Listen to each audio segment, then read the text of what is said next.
me about what Israel is doing. It's not their efforts to get rid of Hamas, but because of the particular nature of Hamas embedding themselves amongst civilian populations with the massive amounts of civilian casualties that will inevitably come, and that figure will grow and grow and grow. Are we not, as Barack Obama warned, are we not creating here just an opportunity for far greater radicalization of all those young Palestinians who watched their loved ones get killed?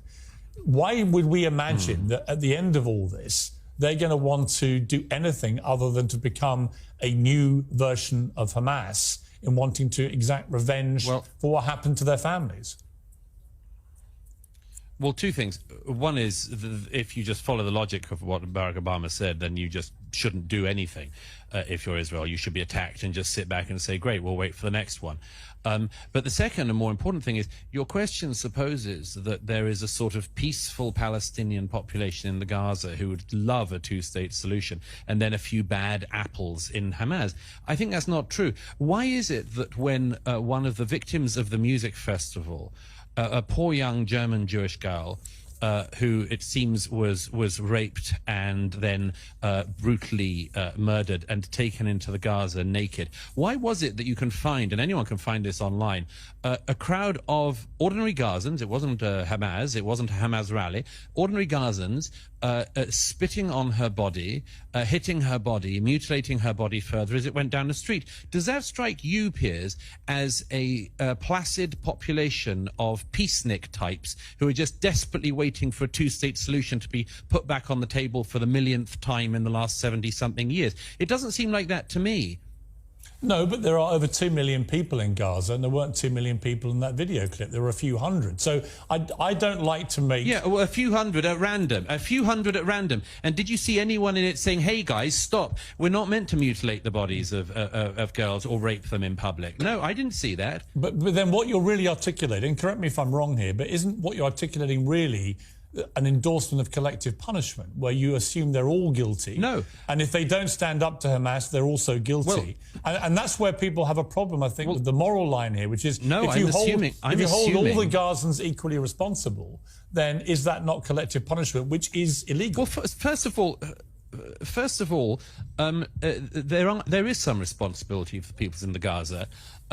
If you elect Hamas and they kill Fatah, and then they remain in power for all of the years afterwards, I'm afraid that there is some responsibility of the people in that situation. You know, when the Germans had Adolf Hitler come to power and voted for him, we in Britain took the view that the German people were responsible in some way. So I'm not for collective punishment per se, but nor am I for this idea that there is something unique going on in the Israeli-Gaza context that we in Britain couldn't understand. Actually, there is one unique thing. In our own history, there is very similar things. But there is one unique thing, which is that the population of Gaza is pretty unique in that nearly half of the population are children. That is a unique situation. No, I'll tell you what's unique about the population of Gaza. It's the only population in the world where people routinely claim Israelis are committing genocide, but which has a population boom all of the time. I mean, that strikes me as being quite an interesting thing about the Gaza. But as for the moral community, I want to make a very, very important point, if I can say so, on this, which is, you know, people quite often abuse history, and they say things all the time. I mean, about the only thing anyone from history knows is about the Nazis. Here's something I can tell you with absolute certainty, Piers, having not just seen some of the results of what Hamas did on the ground here in Israel a few weeks ago, but having watched the videos of the unedited footage, which I was one of the journalists who was sadly allowed to see the other day. I can tell you one thing: the comparison between Hamas and the Nazis is insufficient. And sorry, there's an incoming.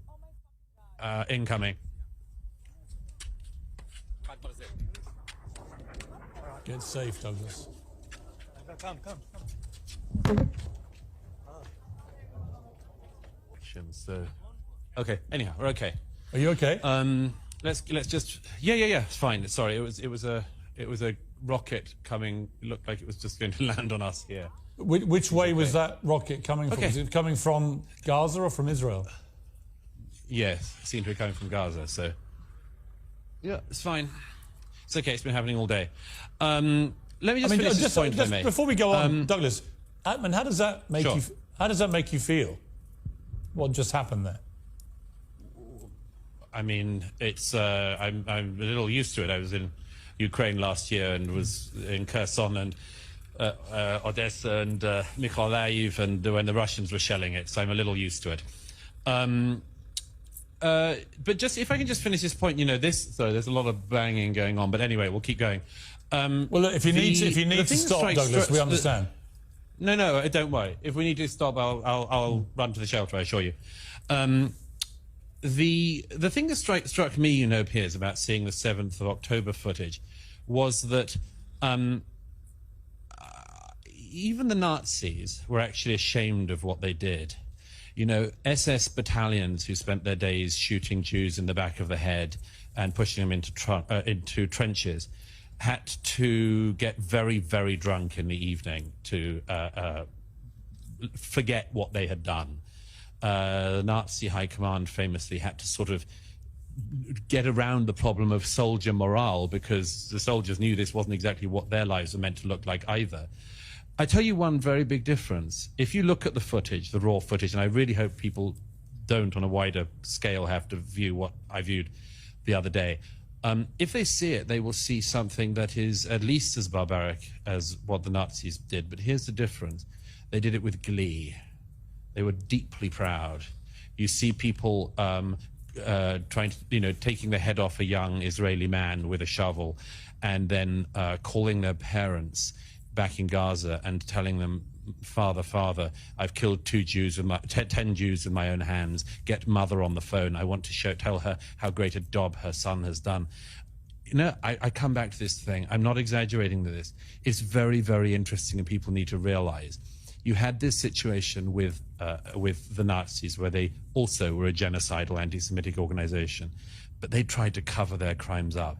Hamas are actually proud of them, and they've said they will do them until the whole world is clear of Jews. Yeah. So I suggest we take that seriously, and I think that Israel is taking it seriously. I hope they continue to take it seriously, but I think the world should take it seriously, and that includes Britain. And when I hear British journalists, British commentators, and British politicians lecturing the Israelis on what they should do, I think, I'm sorry, this shows a failing in our country. It shows that we in Britain cannot enforce our laws. We don't even enforce our borders in Britain. It's us that is the weak link in the international security chain on this, not Israel.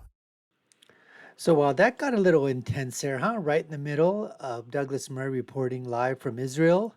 All of a sudden, you notice that a rocket shell, is being launched and looks to be coming in their direction. Anyways, thank God, nothing happened to anybody over there. But that's got to rattle you a little bit. But as Douglas said, he's been in these situations. He's covered the war stories in Ukraine and other places. And he said he gets sort of used to it or whatever. So I guess that's human nature after a while. You just learn to sort of, your coping skills are there and you just go on with what you have to do. But I did want to take up a few points. One was the fact that PIERS brought up to Douglas Murray, saying that, like Barack Obama said, that if you continue to do this type of thing, retaliatory strikes, whatever that is, aren't you just basically creating a new wave of terrorists in the future? The young children, the young adults, when they see what's going on, in the Gaza, the Palestinians there, the young children there, they see what's happening. Aren't you just fostering a new growth, a new breed of new terrorists coming up into, into the future? And so basically the question is, well, what do you do then? Do you just sit on your hands and twiddle your thumbs and do absolutely nothing? And I know they always talk about the question of proportionality, but I don't even think that would have happened, folks. Even if you decide to say that you're going to just exact, destruction in terms of proportionality, that's still, what does that mean? That means just because the Hamas or the Gazans are going to think and say, oh, you know what? We killed 1,500 of their people. They killed 1,500 of our people. Okay, it's a wash. We're okay, fine. Let's start anew. Let's just go on with our lives. That's just not going to happen. Hamas has said they're going to continue to do this over and over and over again. And then you know what, folks? There are some consequences for elections. The Palestinians, the Gazans, they have to take some responsibility, if not a lot of responsibility, for who they elected. Now, the question is, they were there. Where is the opposition? If they're throwing stones, if they're lobbing, and then doing all things against the IDF forces, you have how many millions of Gazans versus how many Hamas terrorists? Now, I know they've got the guns, but there must be some way that they could have counterinsurgencies of Gazans, of Palestinians who decide, you know what? Let's go after the Hamas. We know who those Hamas people are. We know who those Hamas terrorists are.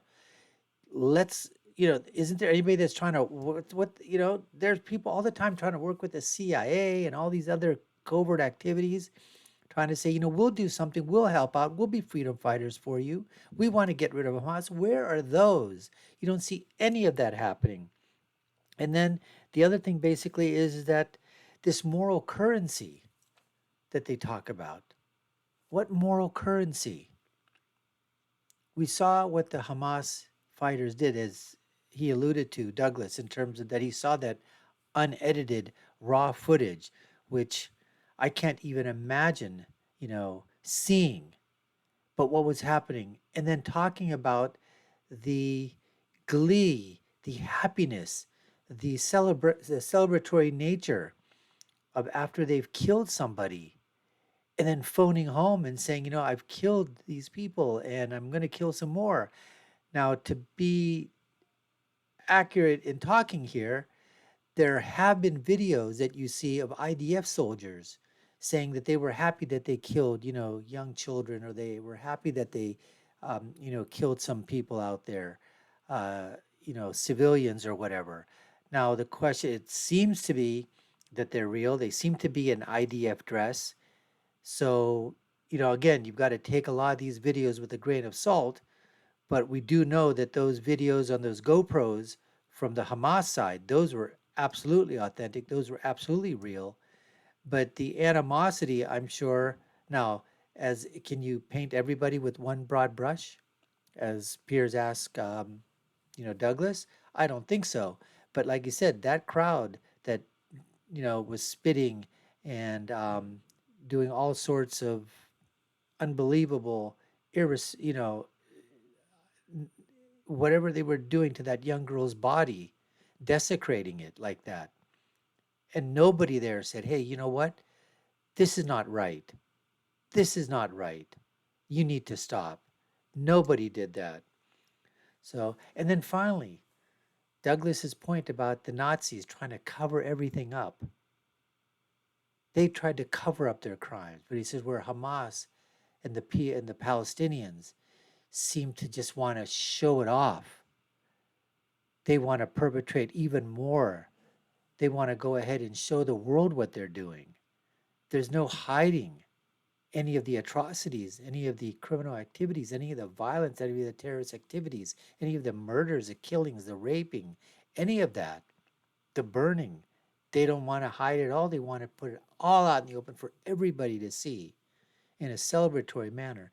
This is something, okay, that I don't think any human being out there can absolutely understand.